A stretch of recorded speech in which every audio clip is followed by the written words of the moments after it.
University અને સંલગ્ન કોલેજોના તમામ ભવનોમાં ચાલતા કોર્સની ફીને લઈને એફઆરસીની માન્ય ફી હોવાની જાહેરાત કરી દેવાઈ છે।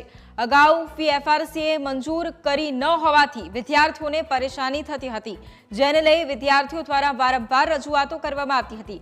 ત્યારે વિદ્યાર્થીઓ દ્વારા કરાયેલી રજૂઆત બાદ હવે યુનિવર્સિટીએ આ તમામ ભવનોમાં ચાલતા કોર્સની ફીને એફઆરસીની માન્ય ફી હોવાની જાહેરાત કરી છે, જેના કારણે હવે વિદ્યાર્થીઓએ યુનિવર્સિટીમાં આવીને જે તે કોર્સમાં કેટલી ફી લેવામાં આવે છે તેની લેખિત બાંયધરી લેવાની ફરજ નહીં પડે। આ ઉપરાંત યુનિવર્સિટી દ્વારા જુદા જુદા પ્રકારના 50થી વધારે કોર્સ જે તે સરકારી અને ગ્રાન્ટેડ કોલેજોમાં શરૂ કરવાની જાહેરાત કરવામાં આવી છે। સુધી અમારા હાયર પેમેન્ટ પ્રોગ્રામ કે સેલ્ફ ફાઇનાન્સ કોર્સીસમાં ચાલતા કોર્સીસની ફી એફઆરસી દ્વારા રેગ્યુલેટેડ નહોતી।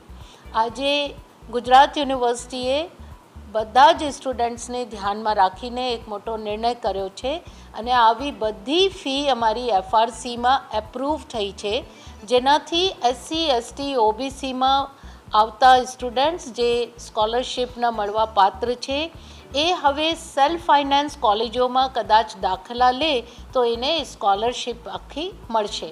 એવી વ્યવસ્થા આજે એપ્રૂવ કરવામાં આવી છે।